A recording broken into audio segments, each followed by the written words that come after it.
Last time on walking around the Dinosaur Island, after horrifically miscalculating how long it would take us to walk these distances, we just about made it in time to our first campsite. The next day, we stopped off on a beach where we tried and failed to find any fossils, before visiting Jurassic Gym, a fantastic fossil shop on the island. We then advanced towards our next destination, braving the perilous field of cows, and this is where our journey continues. Now leaving our Airbnb for the night. With the keys? Yes. And go onwards to Bristone Bay.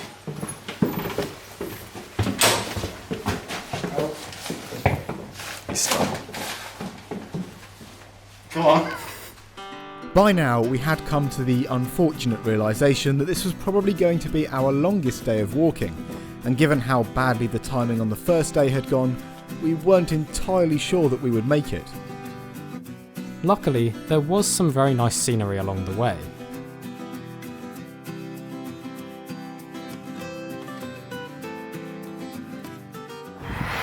Here we have some sheep.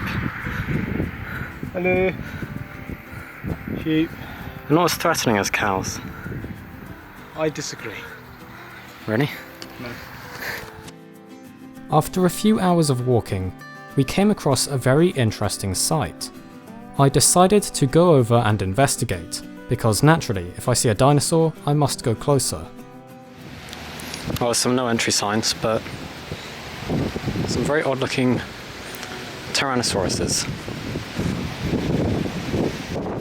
As it turns out, what we were looking at here was Blackgang Chine Park, the oldest amusement park in the UK, which first opened back in the early 1800s. There's apparently a whole dinosaur-themed section to it, so that probably explains the cursed Tyrannosaurs. The cars weren't slow enough. Poor old Dodo. I thought I was just a duck. As we walked on, we saw some more signs of the island's prehistoric heritage. Ammonite bench.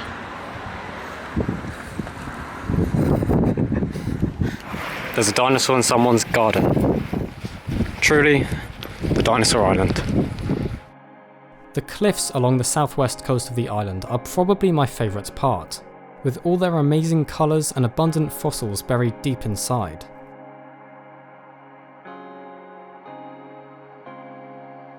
We didn't really want to get too close to them though. Eventually, we came across a hazardous ravine cutting through the cliffs, which we would have to attempt to cross. Oh, almost. No, not at all. Not even close.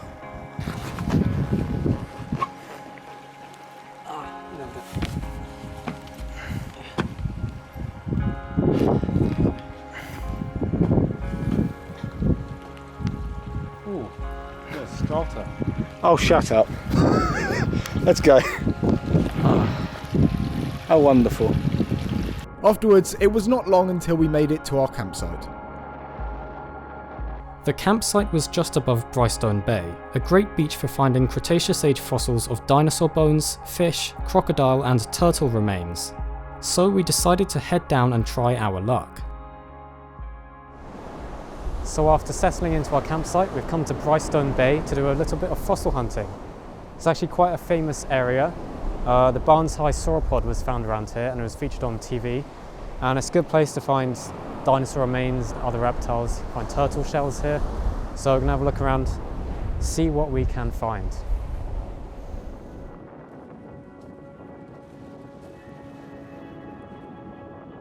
Although we weren't able to find any actual bones, we did come across quite a bit of petrified wood. Not surprising, since the rocks in these cliffs contain a plant debris bed. Some of this plant material had even become pyrotised in a very cool looking way.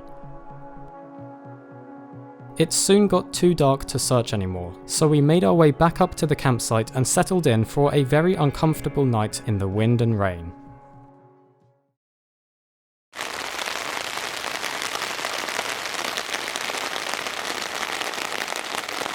So right, basically it's raining. It's been raining all night, so we didn't get any sleep. And we've checked the forecast, and it stopped raining for the second half of today, but it rains for the rest of the week. So yeah, slight issue on that one. Chaotic oblivion has descended upon us at last, and it's not looking very pleasant.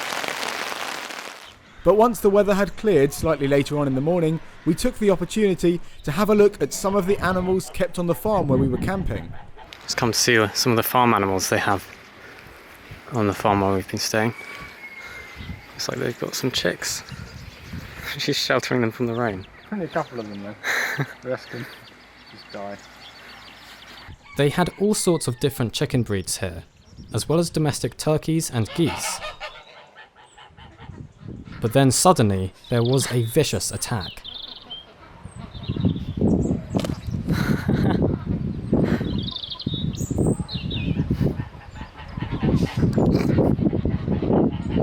And after surviving that brutal attack from a living dinosaur, we set off again along the coastal path.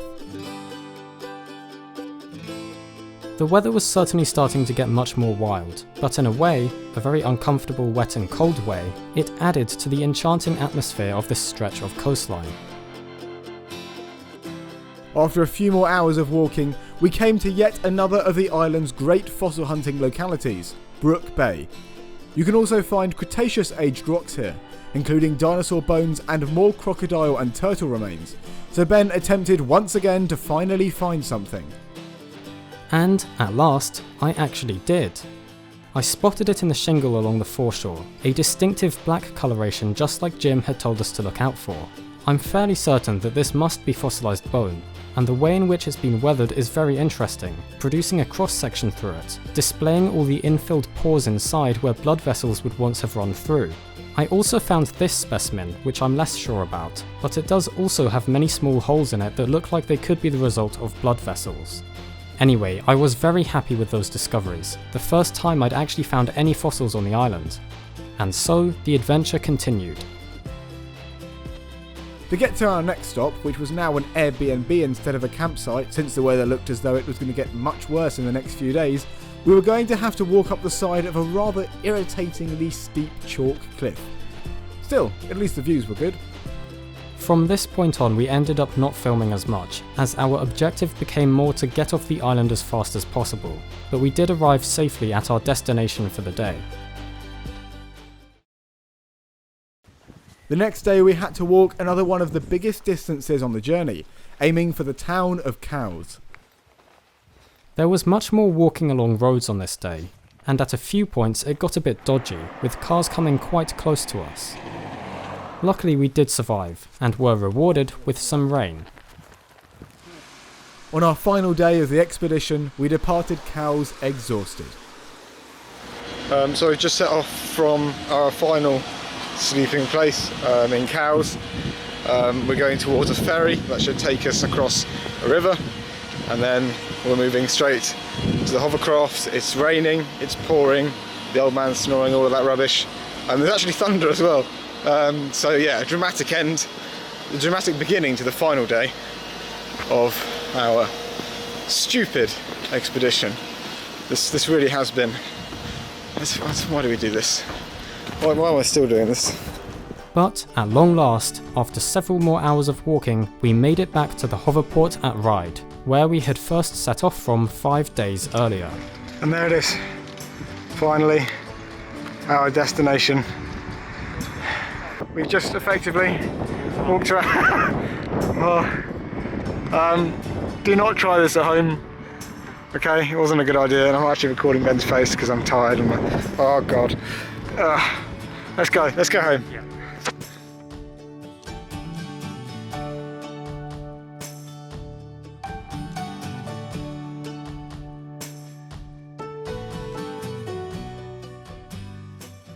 Right, so 6 days, 5 nights, 4 speckled hens.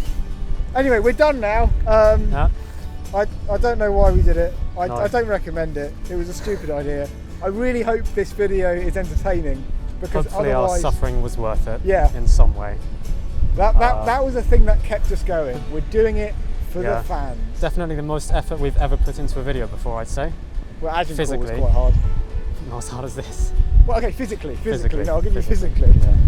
Definitely Anyway. didn't have to walk around France. No. We're not doing it. Stop asking us to walk around something else. We're never doing anything like this again, okay? Australia next? No! Well, I think we certainly learned a lot during this trip. Primarily that I don't always have the best ideas. Still, it was nice to be able to spend some time on this fantastic island, even if most of it was while we were in pain. But witnessing the incredible landscapes along the coastlines and actually finding a fossil here was a great experience. I'm not sure if Doug feels the same way.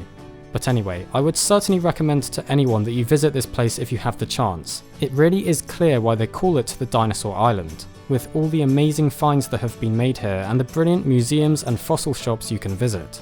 I should also mention, as I said in the last video, that there are some bonus clips from this expedition that haven't been included in the final cut, which will be uploaded to our Patreon. So if you'd like to support us in that way, you can find some extra bits over there. So thank you very much for watching this video. If you would like to find out more about our world, its history, and the wonderful life that surrounds us all, please feel free to subscribe to the channel if you think we deserve it, and if you would like to see more from us.